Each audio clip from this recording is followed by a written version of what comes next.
Hi, good morning. Thanks for joining us. My name is Joanna Nelson, and I'm joined with Ryan Eustace. Ryan Eustace, and we're from the New Mexico Economic Development Department. You are participating in our first Opportunity Zone discussion, our series of webinars that we're going to have around Opportunity Zone topics. So we're really excited that you're here today. We are joined by an excellent organization. We're really thrilled that they're sharing their time and their knowledge with us, and that's the Governance Project, and that's Colin Higgins and Yvonne Durbin. And they'll share some really great information. They've been leaders on the forefront of Opportunity Zone development and discussions around this program. So before we get started, we did want to share a couple of things with you. We are going to be recording this session. It's being recorded right now. So if you do have to jump off, don't worry about it. We will send the link to you. We post all of our webinars on the New Mexico Economic Development YouTube channel, and you can access all of that on our website. We will send the presentation out via email in a PDF form, so don't worry about missing anything. Also, if you do have questions, we want to encourage you to ask questions. So in the right hand of your screen, you should see a questions box. Hopefully you have that. If you don't, for some reason, you can use chat too. But go ahead and type your questions in as they come to you, and we'll either take those as we're going or at the end of the discussion. So we did want to give you a little bit of background before Colin and Yvonne take it over. A little bit of information about New Mexico's Opportunity Zone initiative before we get started. Hi, everyone. Thank you again for joining us, and thank you to the Governance Projects, in particular, Colin and Yvonne. Really appreciate you guys doing this. This is wonderful. So just a quick background. New Mexico, when Joanna first discovered the Opportunity Zone program as it had become law, New Mexico had 249 eligible tracks that we could choose from. NMEDD worked through the nomination process to collect information on all the counties that wanted to submit and all the census tracts within those counties that wanted to become an opportunity. Through that, we had 128 tracts that were submitted. NMEDD took a jobs approach when we were doing this. Our main goal was making sure that not only were we spreading the opportunity zones out throughout the state, through the four corners of our state, but more importantly that each census tract was nominating, or each county was nominating census tracts that had a plan in place, that had a goal in mind, and that it was achievable, whether it was through the planning phase, whether it was through the implementation phase, and within each census tract they had an actual program or a job component to it. So through that, we were able to allot our 59 census tracts with our 4 contiguous tracts. Out of those 63 tracts, we had 7 tribal tracts, and we are working actually on doing hopefully a future tribal opportunity zone webinar, so we can share more information about that as well. And we had a very good breakdown of our opportunity zones that are located in the rural areas of the state as well as in the urban areas of the state. And so as you can see on your right-hand part of your screen, kind of the breakdown of where the census tracts are relative to the state. And you can see it's spread out very well. It's kind of hard to see the Albuquerque and Santa Fe census tracts because it is a larger urban area, and so they are more condensed as compared to some of the rural parts of the state. And Yvonne and Colin, you might try muting your phone. I think there is a little bit of a feedback. I don't know, we're hearing a little bit. So, all right. Okay. Next slide. So, NMEDD, obviously we were the group who worked with the old governor, Governor Martinez, to select the tracks. So we've also taken on, besides the selection process, kind of what is our role in the economic development world as well as in the opportunity zone world and how those mesh. We have kind of come up with the idea of doing an education component, which you're You're obviously participating now. A technical assistant aspect, and then a connections aspect. So the education's obviously been our forum that we put on, the resources that we're connecting to you, like Colin and Yvonne, and then the webinars that you're part of now. I think the connection portion of what we are working on has been kind of our website with lists of projects, lists of funds, and kind of our list of our funded interagency task force members. And then the most important part, which I think is actually the coolest part that we're offering, is kind of that technical assistance through our funded interagency task force that NMEDD and in particular Joanna Nelson is leading. So if you haven't gone to our website, hopefully everybody has gone to the website, but this is where we are putting all of this information and making it available to our different groups. So as Ryan mentioned, we're targeting businesses, communities, investors, and partners. So you can click on each one of those icons and access the different resources that we've provided. In fact, I think under communities and partners, I think we link to the governance project. And you do have to read our website. We've talked about this was a DIY effort, so bear with us. All the information is there. You do have to read through it. But really great links. You also can access our action items there. So the connection part that Ryan was talking about, that's really trying to connect our communities and the big time players in our state. This is where that action takes place. So you can sign up for the forums. We just had our forum, but we'll have another one probably early summer, late spring. And then the email list. This is a really integral part to linking up what are the needs within communities and projects. And it's also really important for the funds and the investors. We have, I think we've got, a couple of hundred people signed up for our email list right now, and those include investors. Those include financing opportunities that are looking for projects in New Mexico. So how that works is a project would submit their opportunity zone summary, and then we're going to review that, vet it, make sure everything pencils out, and then we would put out a summary out to our email list. So if we have an opportunity zone project that has a gap in financing that's looking for some type of funding, we'll put that out to our list. So that's a great way to stay connected. And then obviously we'll be doing these webinars quarterly, and you can stay up to date with signing up. And then we'll have a link to the YouTube channel. This is going into a little bit of more detail into what that map looks like. Not only can you see visually where the opportunity zones are, but if you click on them, you can click on a particular track that takes you to our project pipeline. And this is where you can access the actual active projects that a community or a project has submitted, and you can find all of the pertinent data, including contact information. And the other exciting thing I think about the project pipeline is that these are categorized by what type of project they are. So I think we have 5 different categories, and so that's like business development, real estate, correct, health, mixed use, manufacturing, and then other. So other can kind of encompass all sorts of things. Right, because obviously we have investors all over looking for particular project categories. So this goes into a little bit more detail about the funded interagency task force that Ryan mentioned. You can get a really good picture right here of all the agencies that we have coming together. This group meets quarterly. In fact, our meeting is coming up on the 24th of September. So Funded has been around for numerous years, and we get together quarterly, even before opportunity zones, and discuss economic development, infrastructure, and community development projects.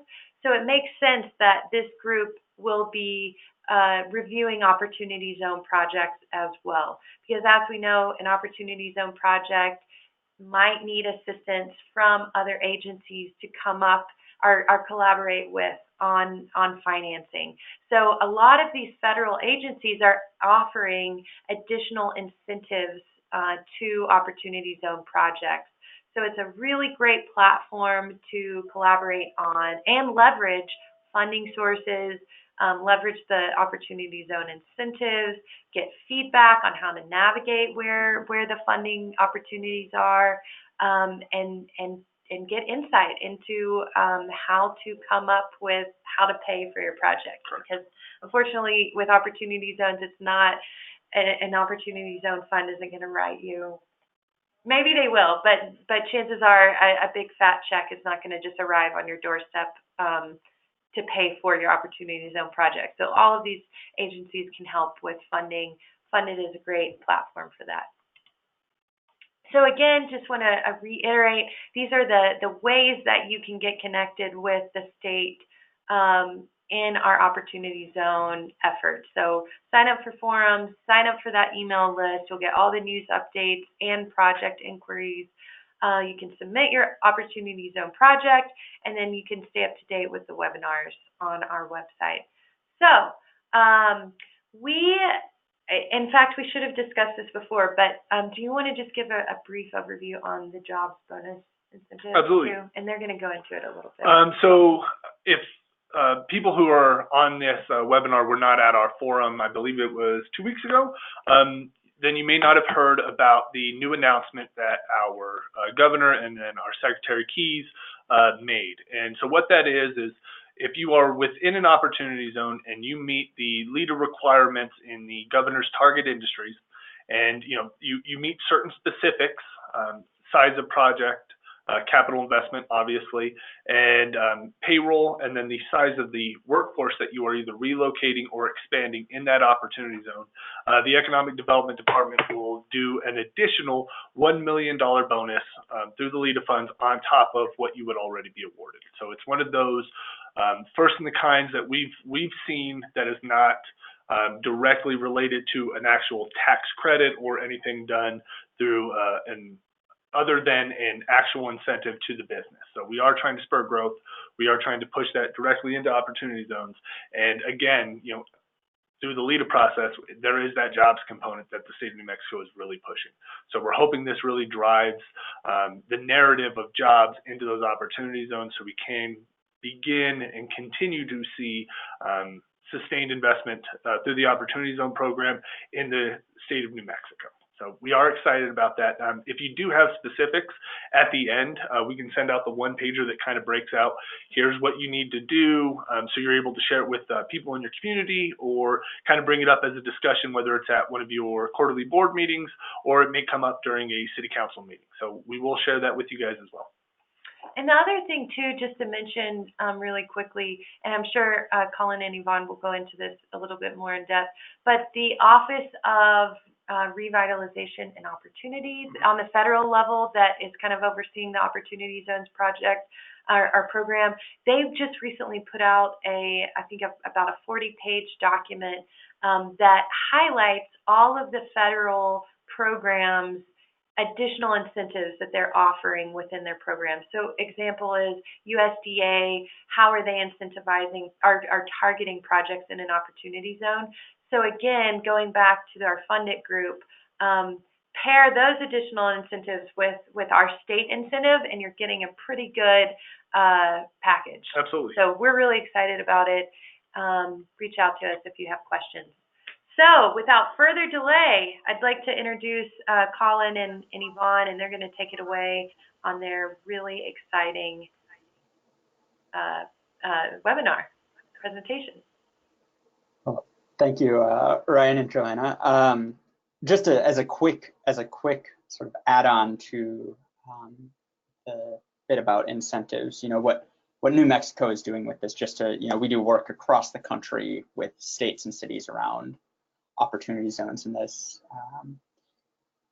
jobs bonus is really unique in how it's functioning, and I think is something that has potential to really drive private capital to projects that do a public good. So, kudos to your team at New Mexico Economic Development, and hopefully hopefully this webinar serves as a catalyst for people to really start picking up and running with that. So I'll introduce myself, I'll let Yvonne introduce herself, and then we're gonna sort of introduce the topic and go from there. So I'm Colin, I've worked at the Governance Project for a bit now, and we are a national nonprofit that works with states and cities and community organizations to try and make sure the federal Opportunity Zone legislation goes to the communities it was intended to go to. Those being distressed communities, those being projects that really benefit people who are living in zones by either creating employment or creating community-focused infrastructure.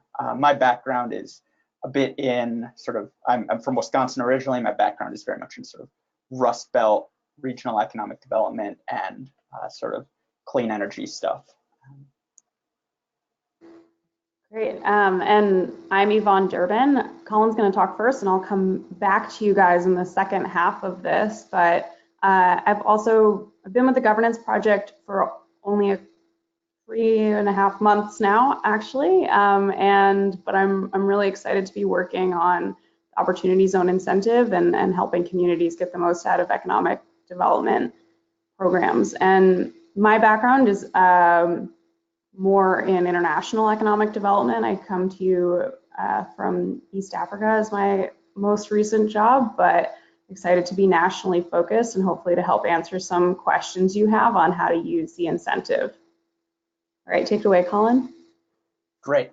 Well, so what we're going to do today is we're going to go through, a sort of high-level overview and framing of, what are some best practices for really trying to target this incentive for community-focused projects. And we're going to review a little bit about, just a reminder of what the incentive is and how it works to set a baseline. And then Yvonne is going to go a bit more in depth onto what are a couple of different projects that have been funded through OZs so far, and what are some different categories of projects that work well and some next steps to go from there. The last thing I'll say is if you have questions, type them in the little question box. We'll either answer them as they come up or make sure to address them at the end of the webinar. So let me see if I can, if I'm able to hit the next button on this slideshow.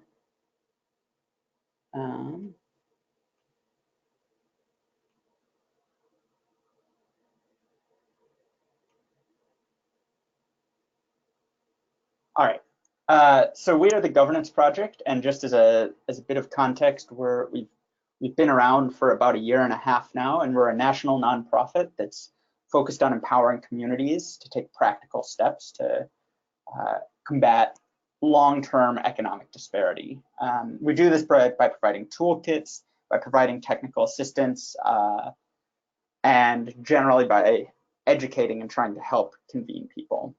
And we've been working with 10 or 11 different states and 15 different municipalities around those states over the past year in various stages of either educating or providing direct technical assistance or working with community groups to really put projects together and model out the financial pro formas for those projects. A lot of our work right now is creating tools to make that work really easy for all of you on the webinar who are either part of community groups or local government to do that without having to sort of go back and forth with us on email. So more to come on that. And a lot of our work right now, I should say, is focused on the Opportunity Zone incentive.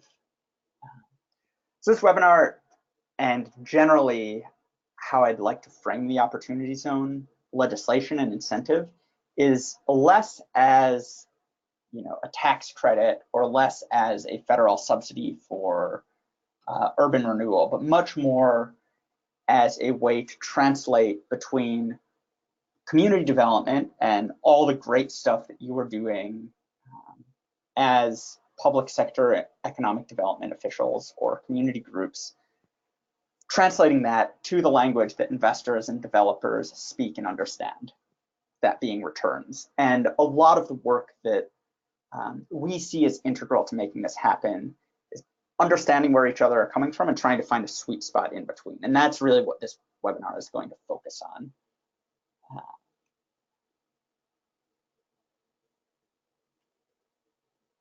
see.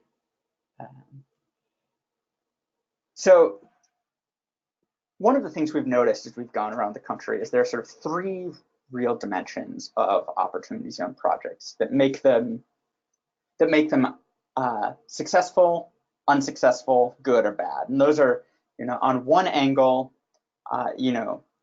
do they address a community need, right? Is this something that the community actually wants and really meets them in a place where a need is being answered? But that's only one dimension.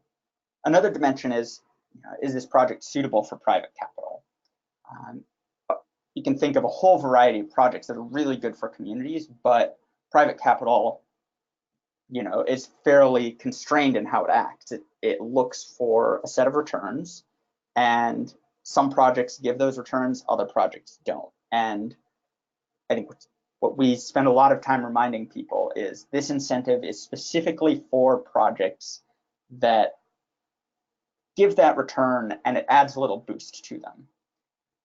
And so perhaps a community center that doesn't generate a ton of cash flow, but really addresses community needs, that's a project that's best suited for a different tool. And the last angle of OZ projects is the amount of local resources leveraged. Oftentimes there are projects that address a community need, and they may be close to suitable for private capital, but what you all can do and what the state is also doing is putting local resources to bear on it to make sure those projects that the public really wants are also suitable for what the private sector wants. And so we put together this triangle just as a way to show that there's a sweet spot in between this, and some of the projects the community gives too much and gets too little. And I'm sure many of you are familiar with the New York Times article that came out recently that sort of flagged a bunch of projects that don't really address community needs and opportunity zones. And those projects are on one end of the spectrum. What we're trying to do is we're trying to sort of push projects a bit closer to that sweet spot. And there's a lot of great work going on around the country that's doing that we're going to flag in this webinar. But it's important to be aware that there is that end of it, and a lot of your work as local government is trying to sort of put your thumb on the scale of the market to make sure private capital goes to the things you actually want it to. On the other end of the spectrum, there are really high input public projects that address community needs, right? These are community center type things. They may not give a private return, but they're really good. And these are things you should think about. Other tools, right? A lot of them that Ryan and Joanna have gone through, a lot of them that the White House Opportunity and Revitalization Council have got through. And at the very top, they're projects that don't need a ton of local resources and are just going to happen by themselves. These are great, but they're really rare.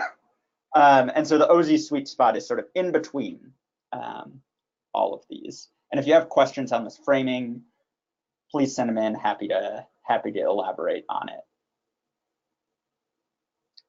So a lot of our theory of the case is that finding the sweet spot really requires local engagement, and that's engagement with your communities, community leaders, but also engagement between the public sector and the private sector.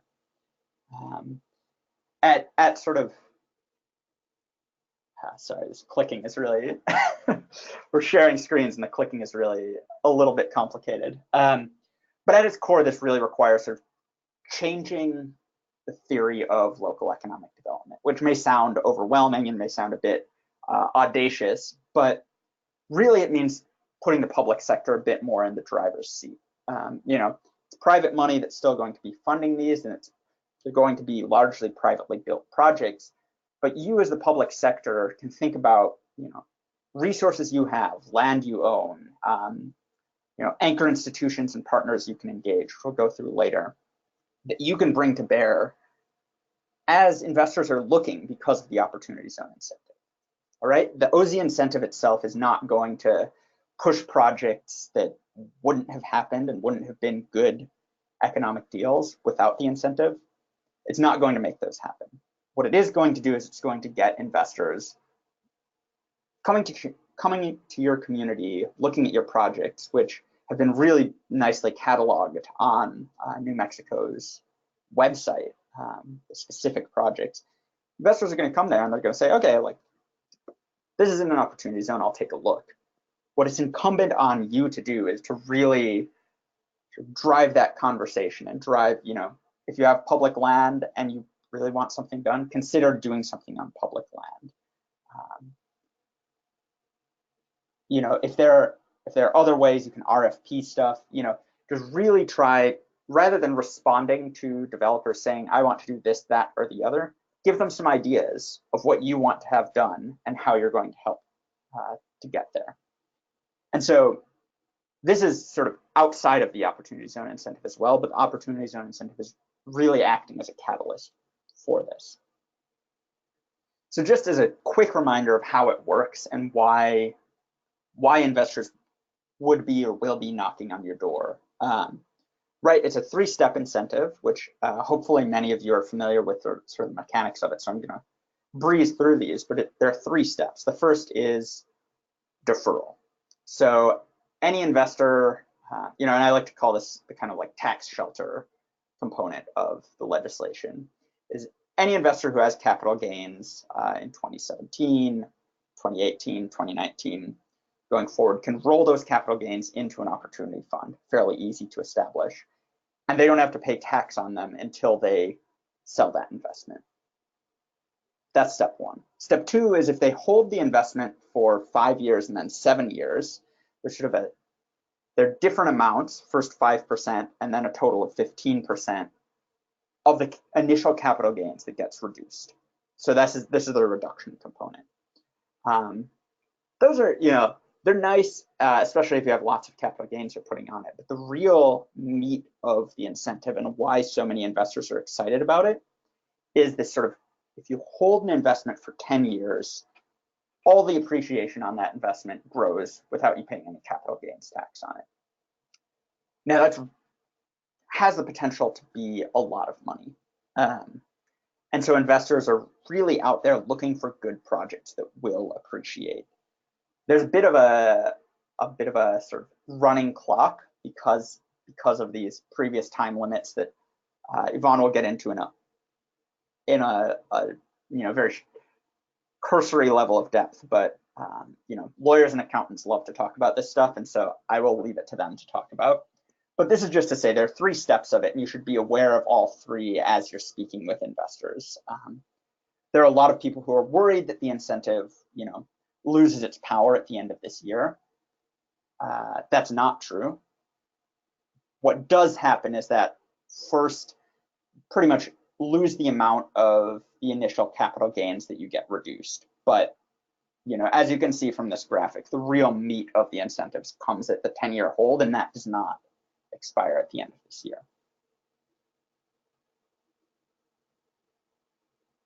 So how are most investors thinking about this? And we spend our time speaking with a lot of investors about this, and in general, they think about opportunity zones as, you know, it's a good tax incentive to invest, but they're still seeking risk-adjusted returns between 12 and 15%, which, you know, I know some of you are in rural areas, and in rural areas, 12 to 15% can seem a lot, even in some urban areas, especially in opportunity zones, which are areas that largely for good reason people were not investing in before, right? They're perceived as risky. And so investors are still not willing to compromise on this amount of returns that they're receiving. And that's a really important baseline to understand. You know, you may get some social impact investors who are seeking returns that are a bit lower, but just understand that this is the target of, when we say suitable for private capital, this is the target that they're sort of unwilling to compromise on. This is also sort of, right, long-term investors. You have to hold the investment for 10 years to really get the benefit. And so it's going to be patient capital that's attracted. It's not going to be people who are looking for really, really short ways to turn something around and increase the value of it overnight. Different class of investors. The focus so far has been project by project, just because of how the regulations are set up. So there haven't been funds that focus on, right, like southwestern downtown districts. There could be, but right now most funds are set up around single projects. And this next piece is really key for all of you. For many investors approaching new places, if these are national investors or even regional, it's not always clear how to find viable projects, who the right actors are, what projects just sound good but don't actually pencil out versus what projects are actually really have good economic fundamentals. This is where a lot of your role comes in sort of building that trust around, no, in fact, this is a good deal and the public is bought in. The last bit is a lot of the conversation around the incentives focused around real estate, but business investment is starting to pick up. The regulations were kind of unclear around it, but there is some that's starting to happen, and we're likely going to see a bit more of that in the coming months to year.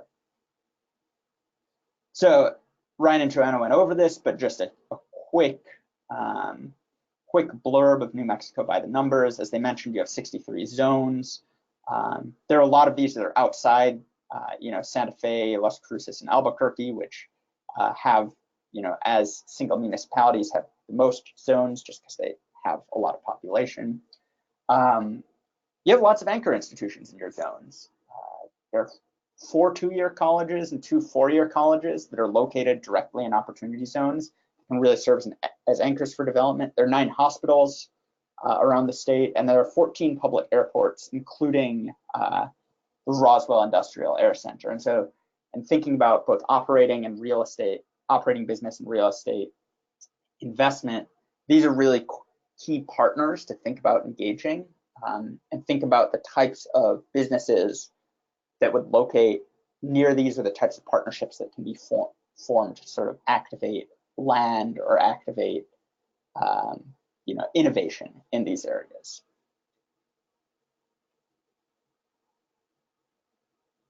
So the model that we've been working for in terms of sort of best practice for municipal governments to go through when trying to advance community projects and opportunity zones is, it's listed on the screen, but just to quickly run through it, is first to orient the community around a vision for the zones.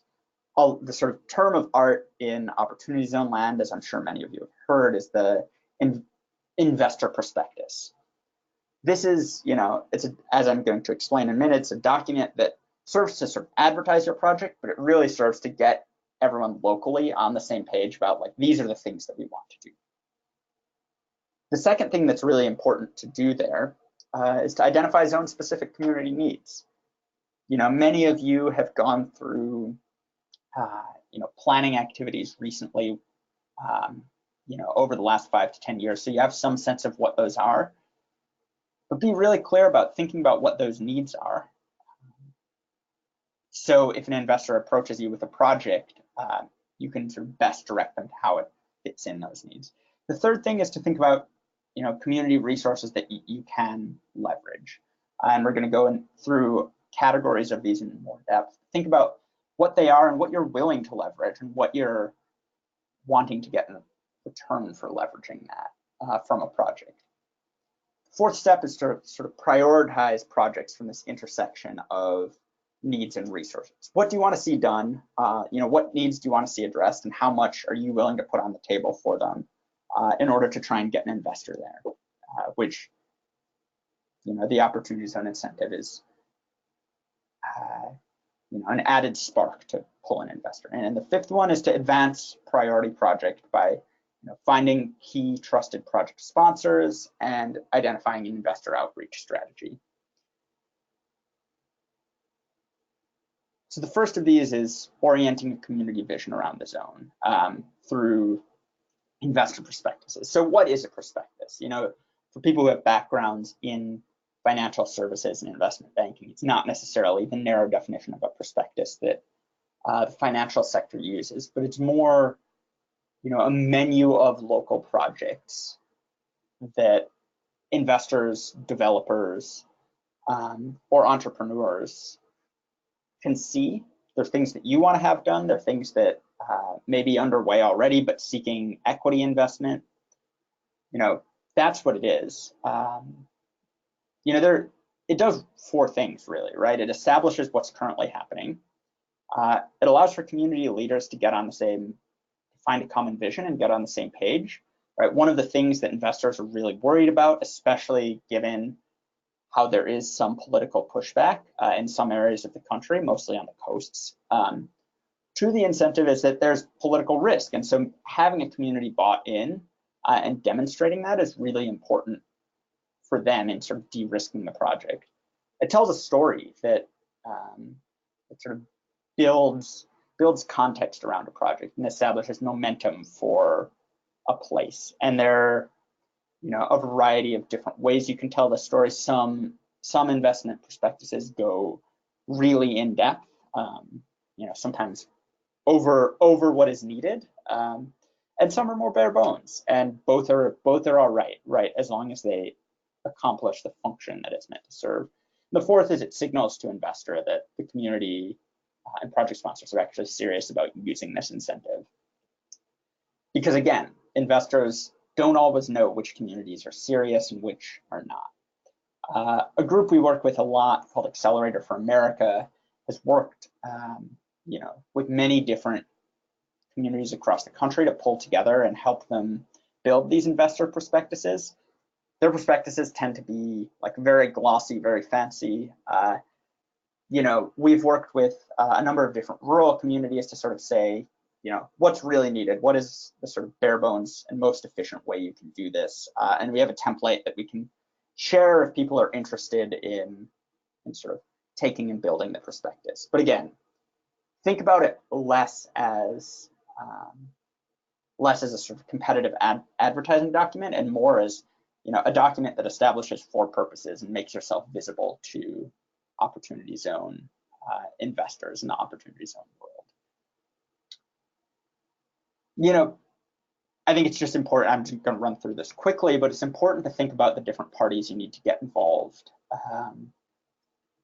You know, project leaders, and these are key, right? You can't say, you know, we have this great community center we want to get done, if only someone would do it, you know, because no investor is going to follow on the, you know, if only someone would do it line.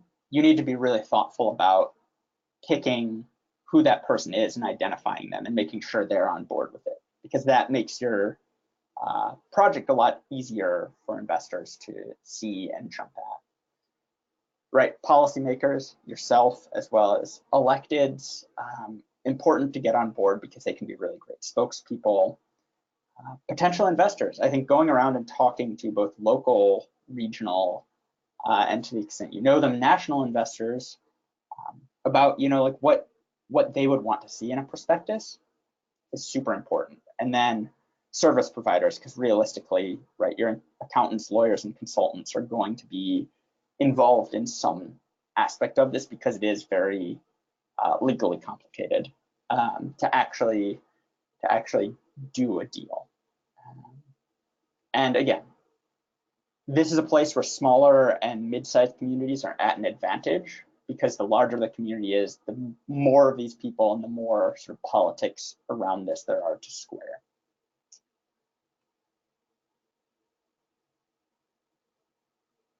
And if you have questions on these steps, like, please send them in. I'm happy to respond to them as we go forward. The second step is really identifying community-based needs. And the way we sort of think about this is sort of acute needs versus chronic needs, right? Acute needs needing to combat population loss, needing to recover and redevelop like vast areas of vacant land, right? You know, all those problems. And then there are the more chronic needs of sort of needing to develop a new narrative for the area, needing to really think about, you know, what happens if you're an industrial area that is no longer industrial. And so South Bend, Indiana, in their investment prospectus, identified both these types of needs and, you know, found the overlap that said, you know, what addresses both our acute and chronic needs is this need for this entrepreneurial ecosystem. And they identified it, and then, you know, in the prospectus, they flagged this project at the intersection. And I think it bears repeating that the opportunity zone world really moves in terms of projects, because that is what investors invest in. They don't necessarily invest in places, but they really want to put their money to projects. So to the extent you can really distill those needs into projects that will solve them, that makes investors' life easier, and that makes their money more apt to go to your specific area.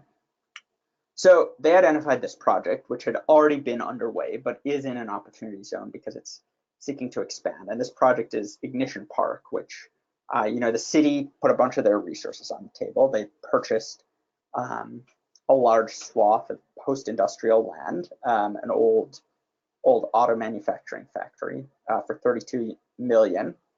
And they landed a business anchor, and they partnered with the local educational anchor, Notre Dame, to sort of build out this tech incubator, co-working space, large facility. And this is a project that started right after the recession, and now is doing well and is looking for expansion, and they put this in their opportunity zone. And that's a really solid strategy. Again, when you're thinking about anchor institutions that can sort of bank shot a lot of development, this is a really good example. But even in this, right, the initial facility, was a $16 million project, had $1.6 million of equity investment, 11 million of debt, and then a whole bunch of layers of tax credits and local incentives. And opportunity zones are just going to be one that you can think of as another layer you can put on top of that.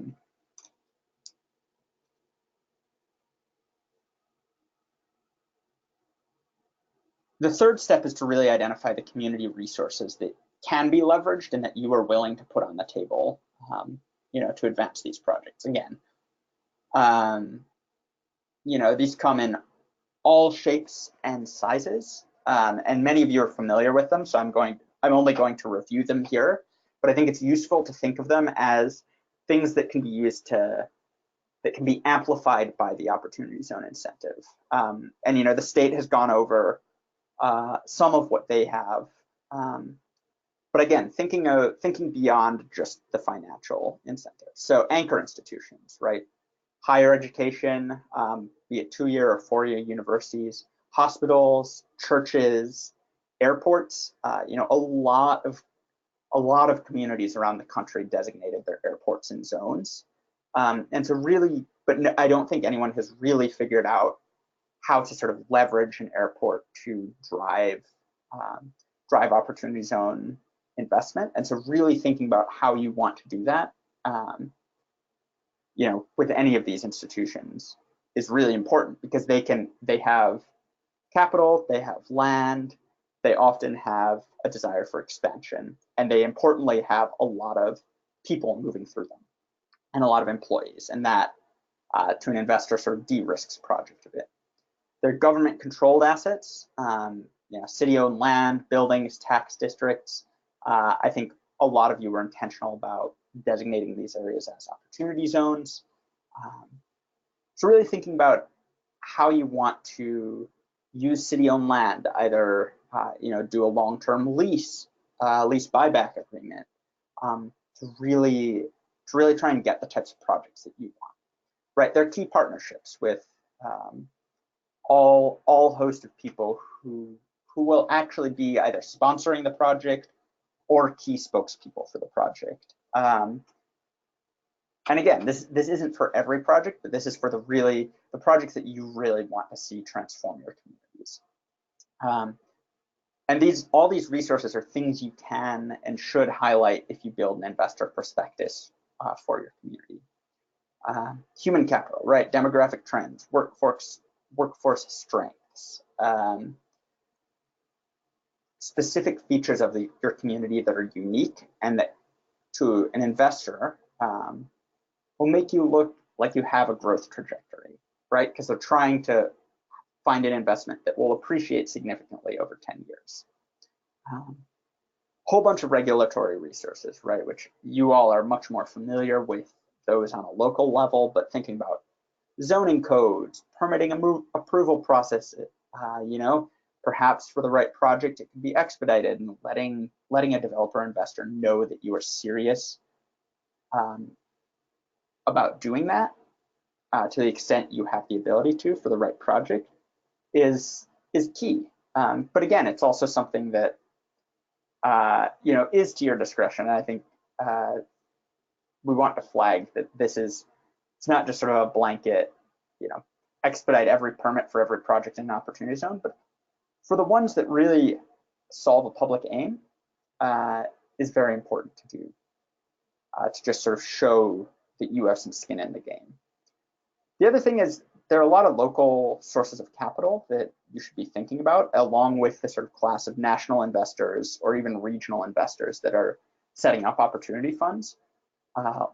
Philanthropies, community foundations, individuals in the community who may not be your sort of Wall Street type capital gains investor, but may have just recently sold an investment or sold a business, sorry, and have capital gains that they don't necessarily want to pay tax on, but they want to keep local. Family investment offices, government funds and incentives. So thinking about all the different sources of capital that you can help connect an investor to, and you can help connect to projects, sort of piece together something that looks, that hits suitability for private capital while also meeting a community need. And then success stories, right? South Bend's prospectus, which we highlighted, is so good because it channels what they've already done and what they've already achieved. And a lot of investors operate under the assumption that past success is an indication of future success. And so as you can point to those, the only thing that does is build the case for investment in certain community projects in your zone.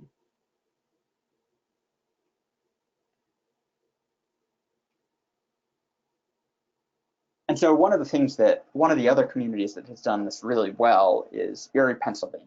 And they have a website laid out where they go through this in depth. If you just Google Erie Flagship Opportunity Zone, they brought a ton of local stakeholders together. They engaged anchor institutions. They got support from the city economic development department, as well as key corporate sponsors. And they developed a project pipeline and have it up and advertised online. And actually, since we put together this slide, they received $60 million of equity investment from Erie Insurance, who's one of their key supporters there and a key anchor. Putting money both into, I believe, some projects in an innovation district, as well as sort of a broader downtown redevelopment initiative they have, and they're doing that through an opportunity zone fund. The city, this is just sort of goes into it in a bit more depth, but the city really pulled out certain anchors they had and how much investment generally they have in the community. And as you can see, Erie Insurance is already deeply invested in the community. They also flagged a number of projects and what amounts of equity they were looking for, and specifically equity investment through opportunity zone funds. And all these projects are in OZ funds, and it's a really good model. And actually, your statewide model echoes this in many ways, where it sort of focuses in on projects and focuses in on who the sponsor is, what the amount of money the project is asking for is, which is a really great way to pull investors in. The last thing I'll say is, like, the projects in Erie, as with the projects in South Bend, as likely with the projects in your community, range in size. And as you're thinking about investor outreach strategies, right, not everyone has an Erie Insurance who's looking to invest $1 million in their community, or 100 million, sorry. But think about what types of investors suit what types of projects. And as you're putting together this advertising material, think about who you want to be talking to around that. So with that, I believe I'm handing it over to Yvonne. And I'm happy to take questions now if you have them, or we'll take them at the end. Why don't you go ahead, if there are any questions, we can try to answer them now. Otherwise, I haven't seen any come in, so I think okay. I will pass it over. Hey, Colin, there is one. Can you see the questions, Colin? Not at all. Oh, okay. I'll go ahead and read this one from Warren. Hey, Warren. And Warren is in the northwest region of the state, and Okay. he is talking about we have the Four Corners Region Airport. And let's see, with this airport. Oh, you know what? Let's see, with the airport holding the highest potential. So I think he's just making a statement really about they're interested in finding ways to catalyze their developments with the highest potential for attracting projects in line with the LEADA match. So not particularly a question.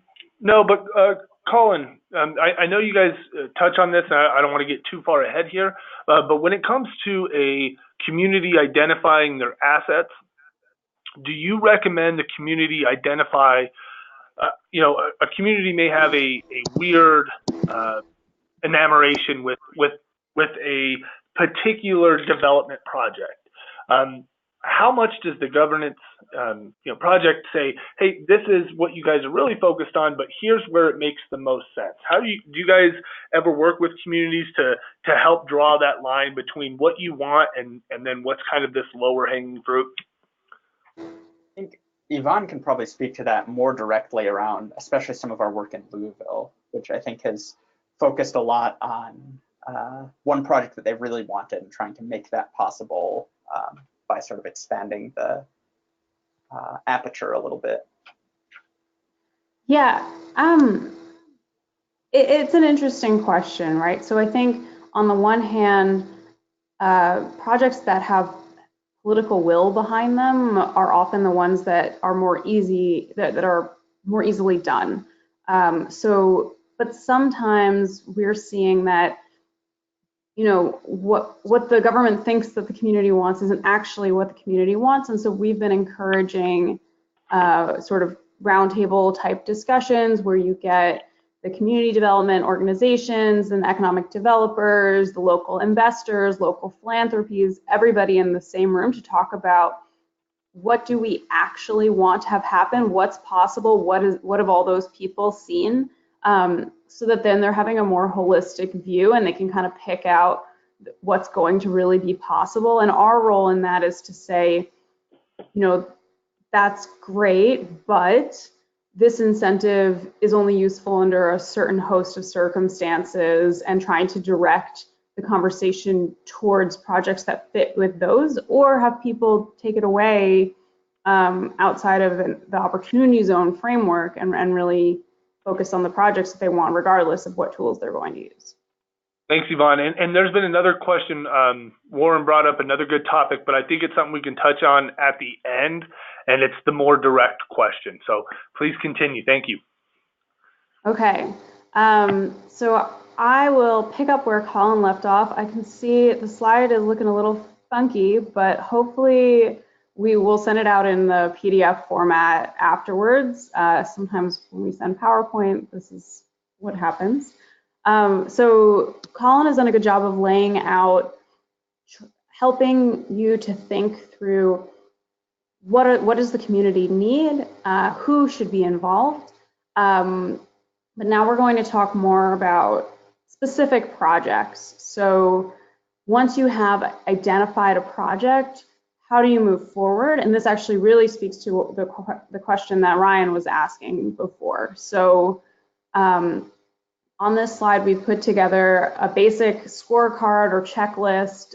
You can use whatever you want to, but the idea is to think through logically, how is a project actually going to work, regardless of what the big picture behind it may be and what the feelings of the community is. So we think you should consider both the economic fundamentals and how the needs for the project and the resources that you'll need to put into it are going to overlap.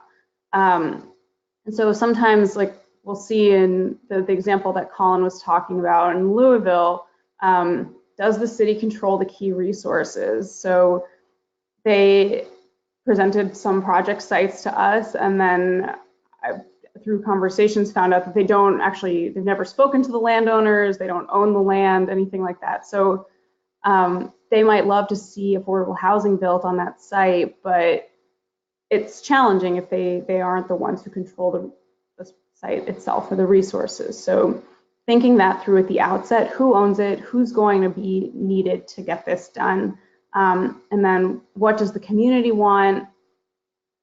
How is this going to work for investors? Always trying to think in the mindset of when you're actually having that conversation, that phone call with a potential investor, how are you going to kind of sell it to them? Is the project going to appreciate? Are they going to be able to exit it cleanly? And who might be strategically interested here? So thinking through those economic fundamentals before you go out and start shopping your idea around is really key.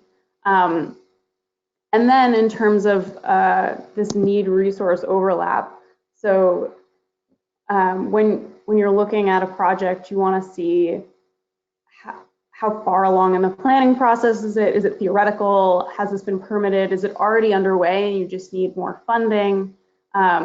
Who's responsible for it? Who's the champion? A lot of these, especially the community development focused projects, really need somebody behind it pushing to make sure it goes forward.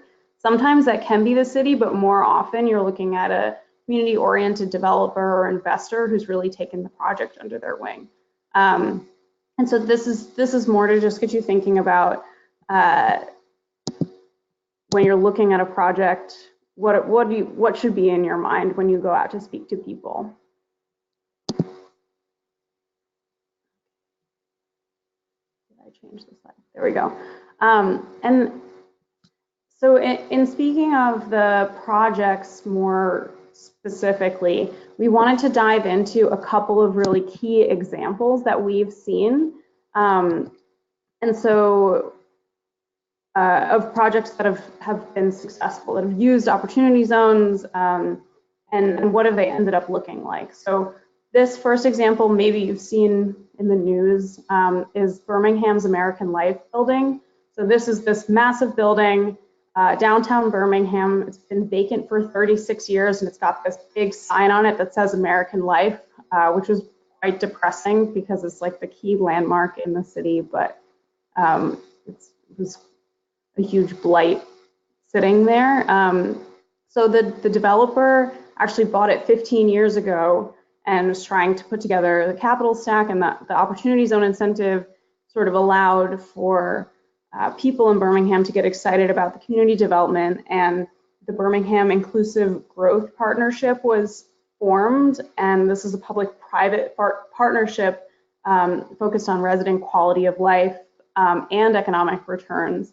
So they were able to come together behind this, gather funding for it, and now they're building, they've broken ground now, I believe. So they're going to have 140 workforce housing units, which is including 5 units set aside for people who've just been let out of prison to help them re-enter society. So a project like this is really possible because of bringing together all of the different community stakeholders who are excited about the city. So it's just to point out that the developer wasn't able to do this on their own before all of this cataclysmic movement created by the opportunity zone incentives.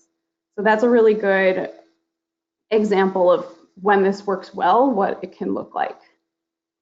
And then I have a second example of a rural case, which I know might be of interest to a lot of you, as a lot of your state is rural. And this one's from Bennington, Vermont. And it sort of goes against a lot of what Colin was saying in the first half of the presentation, because he's talking a lot about investors are going to look for those mid-teens returns regardless. Opportunity zones are great, but it kind of just de-risks an investment that they might have, maybe it's still good returns, but it's in a different town than they would normally operate in. But this one is really a special case. So the community came together to try to save their downtown. So they've had people have been moving away, and they were worried about their town's survival and bringing it back. So 20 lenders came together to really redevelop this whole block. And so it's a 4-acre site, and it's going to have 75 apartments. They're hoping it'll have a hotel. They already have a couple of, they've signed leases with the Visiting Nurses Association and a restaurant. And so the idea here is that it's a catalyst for the entire downtown being revived. And so this just broke ground using Opportunity Zone dollars. And on the next slide, I actually have their capital stack broke out, which is extremely complicated. And so really what we're hoping to illustrate for you guys here is that these projects can be done that are not seeing the fantastic returns that our investors are looking for, but they require you putting together a lot of the different incentives and tools that you have federally and from your state, in addition to closing the gap with Opportunity Zone funding. And so in this investment, these 20 lenders, they know they're not seeing market rate returns. They don't care because they're from this place. They want to see it succeed. They're more focused on placemaking and economic development than they are on getting market rate returns for their money. And they're hoping this investment will see a longer term return for them in the form of their town returning to its former glory. So these are just to kind of point out how you might put together the intersection of what does the community need? What are investors able to contribute? What do they need to get out of it? It depends heavily on who the investor is, whether they're community, they're private, where they're from, all of that matters. So thinking through the capital stack of a project and who is going to be focused on which pieces of it is going to really help you to get these across the finish line. And we have seen more market rate return projects get over the finish line as well. It's been harder to pair the community development goals with those projects, but we're hoping to see more and more of those as more people understand the incentive and the technicality of it gets a little bit more simple.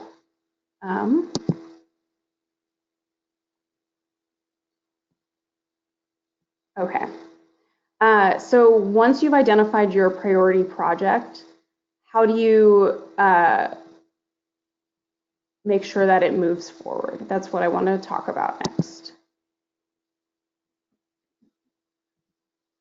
So we talked a little bit before about identifying a project sponsor and who you need to be involved in order to have the project be successful.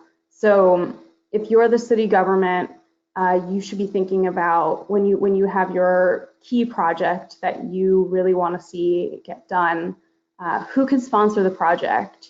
Do you have developers who've worked in the space before, who are community focused, impact investors who want to see your neighborhoods be successful, slightly under market rate returns perhaps, really looking at the people who have worked in the space before.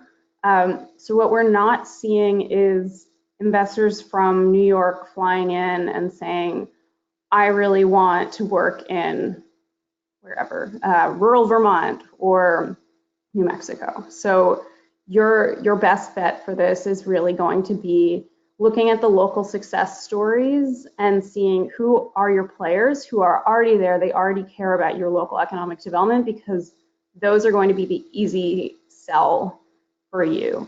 And you maybe do have developers who focus on affordable and workforce housing already who operate in your state or in your cities, and those are the people who are willing to take on these complex projects that involve different tax incentives and putting together a complex capital stack that isn't just market rate capital.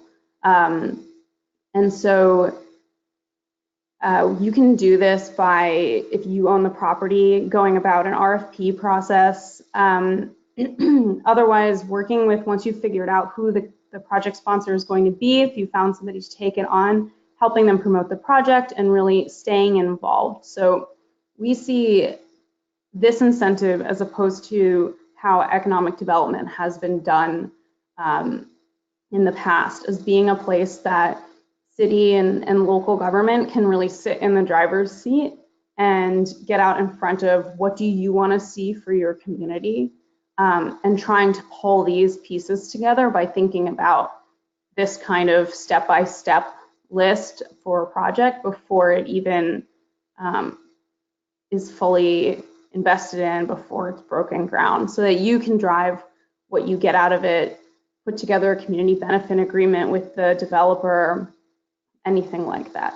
And so we're just trying to provide these questions for you to think through how you can be operating in this space.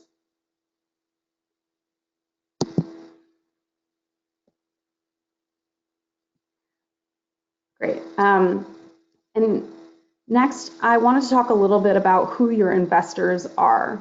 So I mentioned in the previous slide that you're unlikely to have investors from New York fly in and pick up your projects. It's not impossible, but it's worthwhile to think about who the people are that you might approach to invest in your projects. So you have local individuals with capital gains. So these are going to be your regionally based people, high net worth, usually individuals who've sold a business or a piece of property, and they have capital gains that they want to invest locally.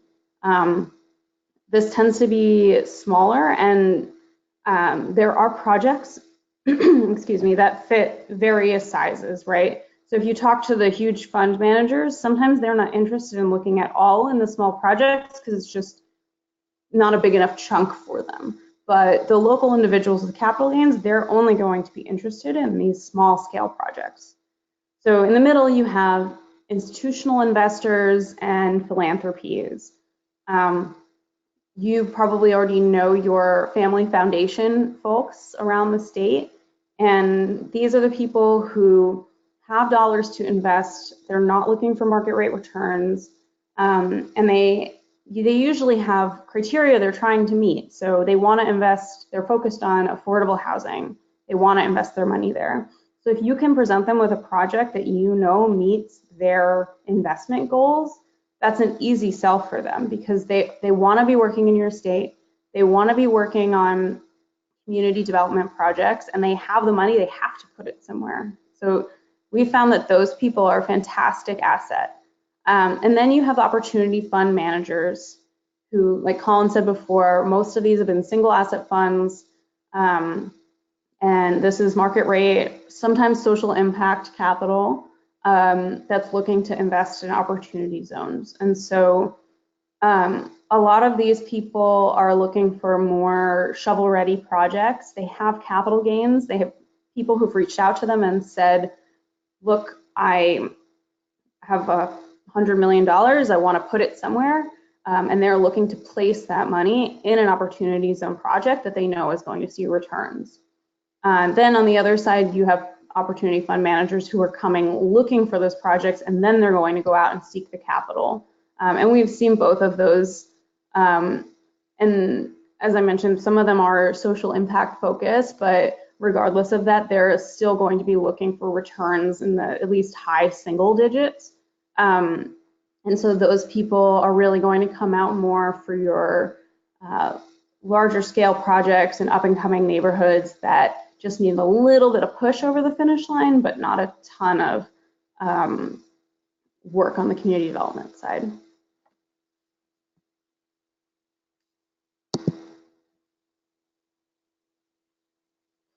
So, and I mentioned this a little bit before, But I really want to stress this to you guys here because people are really excited about opportunity zones.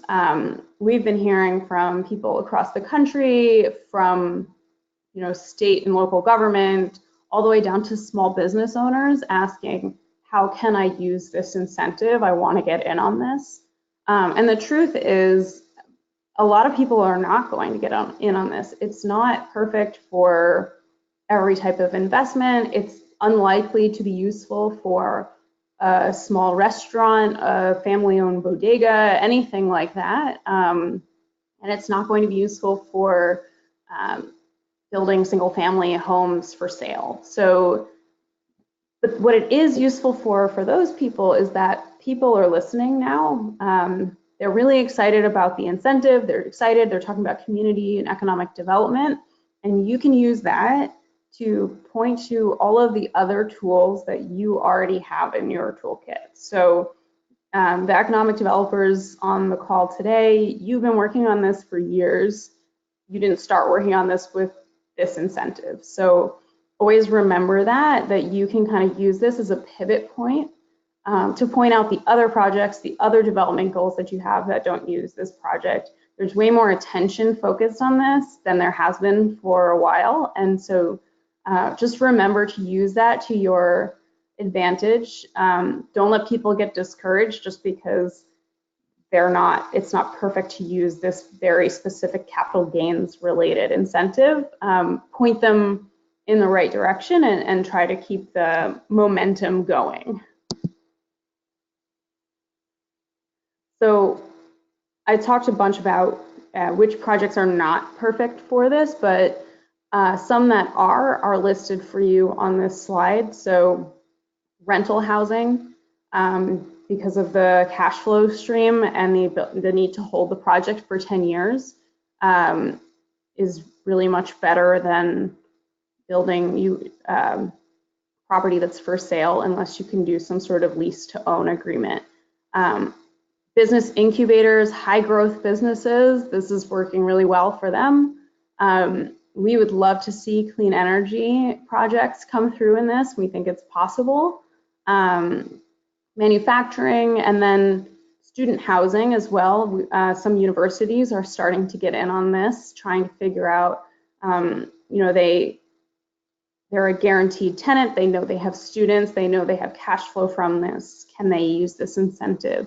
And so these are really some of the main project types that we've seen this be useful for. And then, so this is just to roll us back to the regulations a little bit here, because we've been talking a lot about what investors want to see and what types of projects might be good. We haven't talked very much about operating businesses at all. We've spoken more high level on the real estate side of this. So just a couple of high level reminders before I switch to a bit about operating businesses. So anybody can certify as an opportunity fund. If you have an investor approaching you and they don't know how to get involved and they think they have capital gains, they can do it. They just have to fill out a form. But they have to invest 90% of the fund they've created's assets into opportunity zones. And another key thing to remember here is that if you're buying property with your opportunity fund money, you have to improve that property. The value of it has to double within 30 months of purchase. So it means that purchasing a building for renovation, probably not going to work unless you're doing a massive, massive overhaul. Really building on green fields is easier to meet these requirements. And then there are also a number of rules around the property has to have been sold after December of 2017, and it can't be sold to somebody who's related to you. So just a couple of things to kind of keep in mind as people are coming to your office and saying, I want to do this, and you have the projects and you want to point them in the right direction, just keeping these ideas in the back of your head so you don't get into trouble there. And then, so I'm going to talk a little bit about a couple of operating businesses. So the incentive does work, not just for real estate. If you move a business into an opportunity zone and at least 50% of your gross income is created in the zone, then you qualify.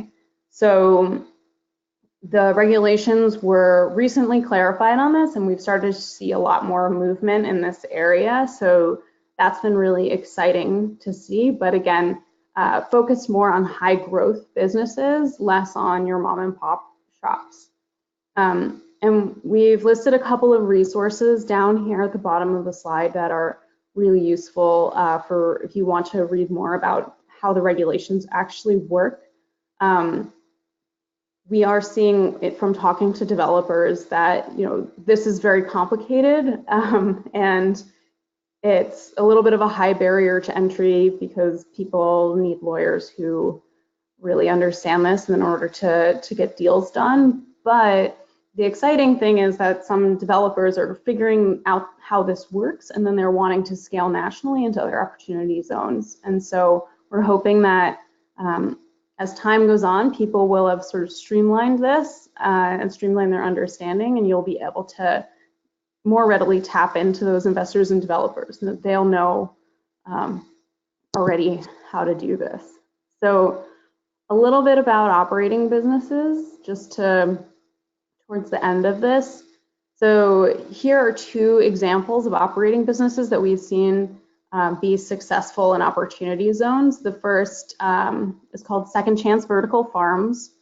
So these founders are raising money in order to hire inmates, former inmates from state and federal prison, and help them train, become entrepreneurs, find employment, and they're making money selling the what they farm from their vertical farms, which is what allows them to be a high growth enough business to be in an opportunity zone.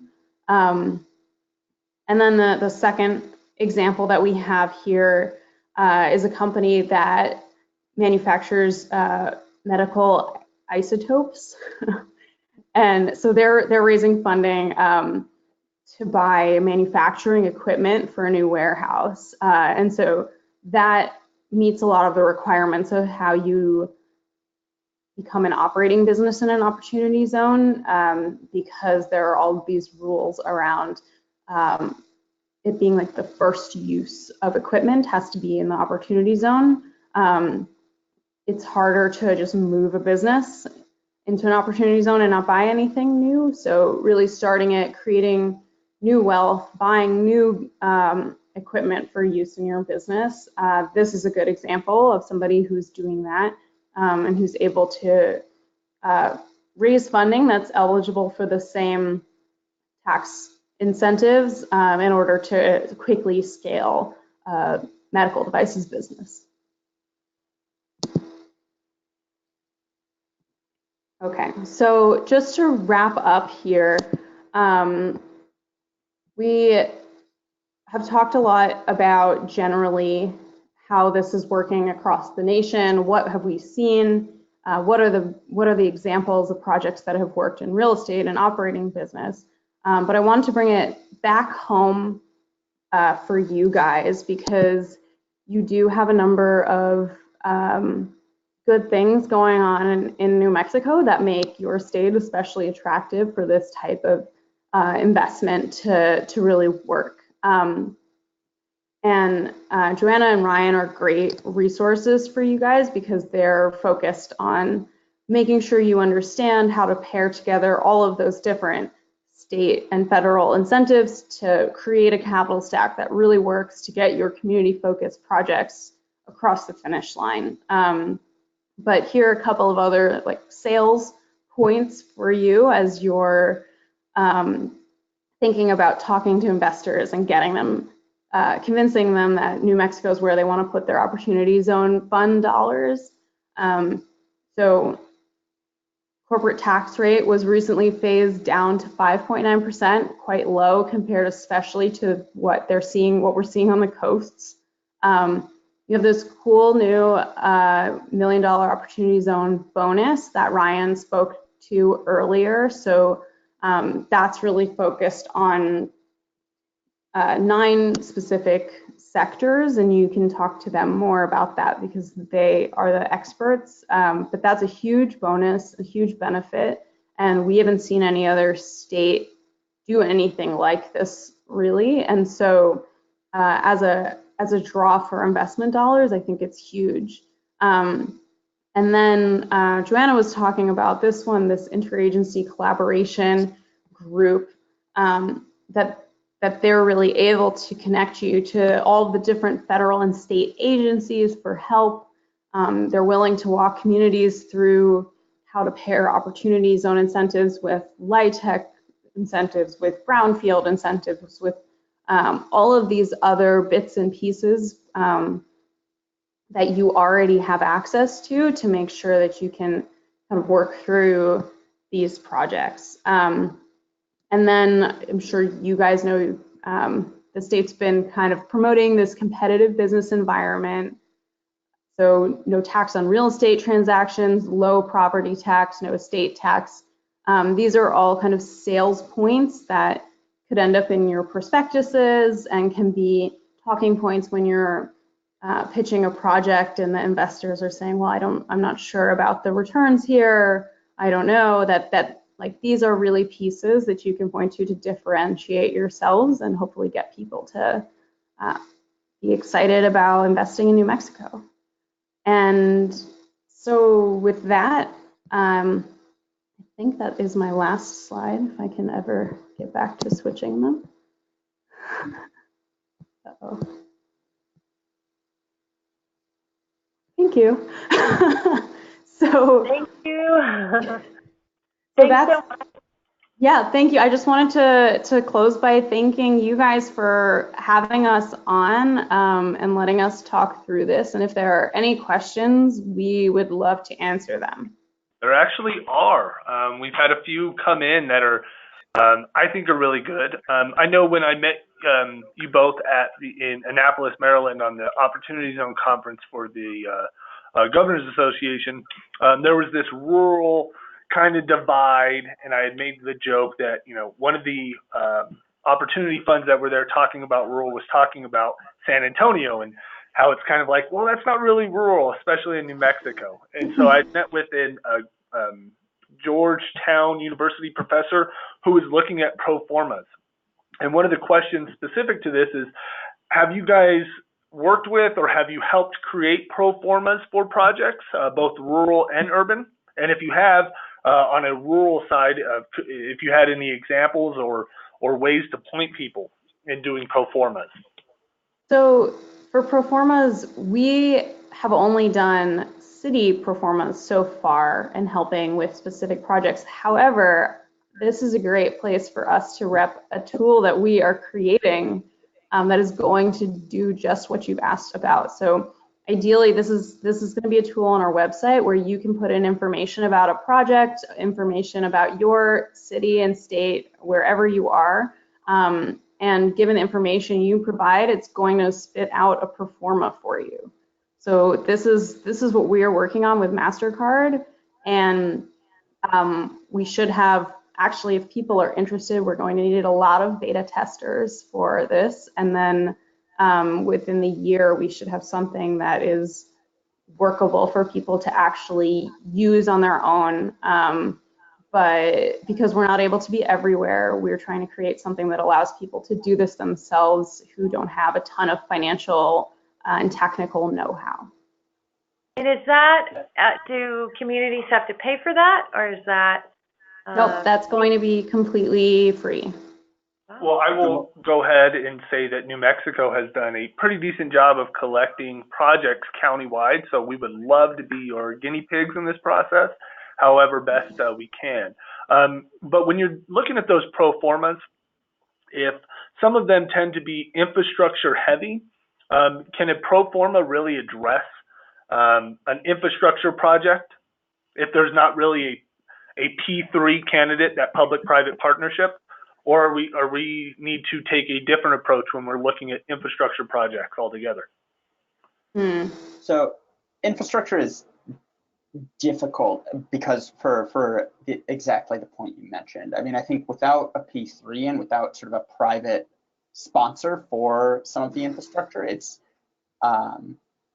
you know, we haven't seen a ton of private capital going towards infrastructure projects right now. That's not to say there isn't any, and I think a lot of people are really excited both on the investment side and the public side for the potential of opportunity zones to drive infrastructure investment because it is long-term and patient investment. However, without having a project sponsor who is either you know, going to be building the infrastructure and seeking investment for it, or who's sort of part of a P3, it's really difficult to get private capital excited about it. So in New Mexico, we do have this issue where it's like an anti-donation clause within our state constitution. So the P3, you know, a legislative push would really need to take place for the state of New Mexico to be allowed to do this. So Joanna and I have kind of conceptualized, well, if we can't do that, but opportunity zones are an initiative in the governor, they are an initiative in the federal offices that we've laid out. And then you look at the state of New Mexico's budget projections for the upcoming year. I have been pushing local communities, especially those in opportunity zones, to make your legislative case for one-time capital funding, especially in projects that are specific in an opportunity zone that could be the groundwork to lay for these future investment. So getting infrastructure dollars out of the state and into the local communities to hopefully open up the idea for investors to come in. And, you know, again, with opportunity zones, you are competing, but if investment doesn't come in the next year, at least that infrastructure is in place for either development to occur over the next, you know, 15 years, or for people to infill within those communities that infrastructure has been in. So the state of New Mexico is taking that approach of saying, get out there, get your legislative requests in, because there is a ton of one-time money coming up in January. And the thing to point out too is, if we're talking about infrastructure projects, even if they're not a good fit for an opportunity zone fund, or they're having difficulty attracting opportunity zone funds for an infrastructure project, that's where that interagency collaborative group comes into play, is that, you know, we've been operating for a few years in the way that there's plenty of other agencies that have funding opportunities available to get infrastructure projects done. So let's talk about it. So follow up, and whether it's, you know, you're using the channel of opportunity zones to get in touch with us, reach out, and we can figure out some way to creatively leverage funding that's available. One other question that I do have for you guys is, Colin and Yvonne, you guys really laid out a beautiful roadmap to receive investment, and using opportunity zones as a carrot instead of a stick. You know, when you're following your map of identifying local investors, identifying projects specific that the community wants, that it's really going to generate a lot of buzz within the community, but more importantly, get the backing of the community that could then seek investment, whether locally, statewide, nationally, regionally, whatever it may be. But one of the questions that communities are having, especially in rural areas, is what happens when an investor is ready to cash out? So if they're not in there for the full 10 years, but they at year 7 go, you know, we want to pull out. Have you guys had discussions around investors pulling out early instead of the full 10-year period? Or are you guys seeing investors, especially in the local areas, wanting to stay in there for that full time? Well, so it's the pulling out early is difficult because especially if it's not just a single opportunity zone investor, but it's a fund. If anybody is pulling their money out, it's going to trigger a capital gains event for everybody who is invested there. And so we would highly encourage people to only look at this if they are willing to be in it for the long term. But the real answer is that people are figuring this out. They're the fund managers with the big lawyers, and we're seeing it. It works, and they are figuring out ways to do that. But I think until it starts happening, I'm not going to feel comfortable answering the question. I I think the other thing that the question brought up that's really important, especially in rural areas, but in urban areas as well, that is sort of acting, I think, to slow the flow of capital, is that oftentimes in this area, an exit is really unclear, right? Like, who is going to, at 10 years, you're going to sell this investment. And that is how you're going to, get the appreciation and make money off it as an investor. In a lot of places, it's unclear who is going to buy the investment. And so to the extent that, you as the state government or, your colleagues in local government can have an answer for that, right? This is why long-term leases, on publicly owned land can actually be a really, really good selling point.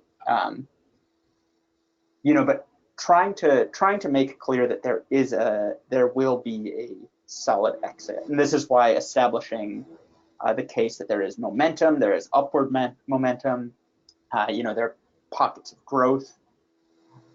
This is why it's really key, because the point around exiting is one that is not talked about enough.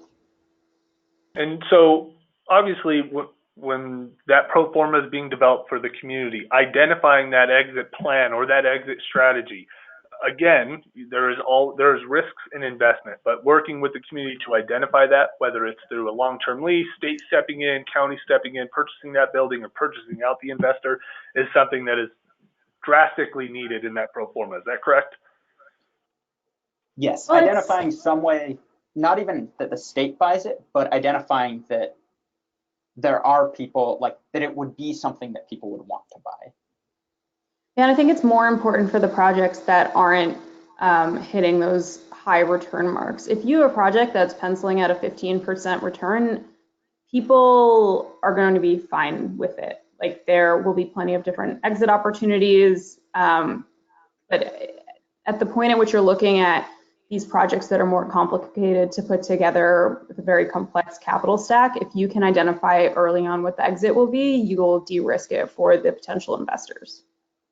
And I have one more question, and I will let you guys go, and I'll see if Joanna has any. But when you guys say pencil out into a 15% return on investment, or ROI, I know myself, just being an economist, my eyes kind of glaze over, and I get a little concerned of, how am I supposed to go to a rural area where the county administrator is also the county CFO, or is wearing multiple hats? Have you guys seen any organizations, or Joanna, have you guys seen organizations that will come in on that technical assistance and help work with what is the actual ROI? So or return on investment?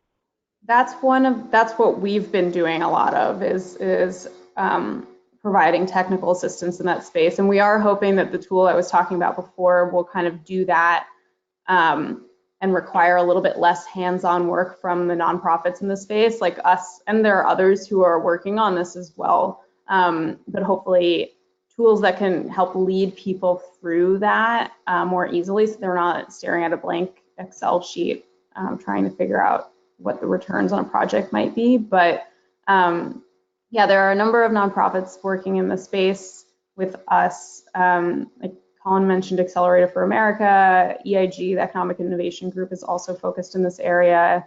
And there are also a number of universities. Georgetown has a group that's focused specifically on rural investment. And so there are a number of sort of nonprofit experts in this space who are here trying to make this easier. And I will add, we have a few of those identified on the website too. I know we had initially talked about that on one of our phone calls, but if you all have any more that aren't on our website, if you want to share with those, and we'll get those sent out and put on the website too. And final question for you guys, again, second final question. We hear technical assistance a lot, and Joanna and I have looked at, and I'm putting words in her mouth here, so we've looked at technical assistance through the lens of identifying projects, kind of how you guys laid out that roadmap. Is there anything else besides identifying projects, helping with the penciling, or finding that return on investment that is encompassed in the umbrella of technical assistance that maybe we should share or be a little more outspoken about. So technical assistance isn't so broad; it's more narrowly focused. I think basically what you mentioned is what we talk about, kind of working through with a local developer, what do these things actually cost to build in your neighborhoods, figuring out like what the model assumptions need to be before you go into it. That's really key. And then the later piece of technical assistance can also include making connections to national and local potential investors to get those conversations going, and also just being able to speak the language of the investors, which, as you mentioned, the people who are doing economic development wear a lot of hats. They're maybe not used to talking to fund managers out of San Francisco. So kind of being that connection point, making sure people are speaking the same language. I think the other type of technical assistance that I would just flag is, right, this is a world where lawyers, specifically tax attorneys and accountants, really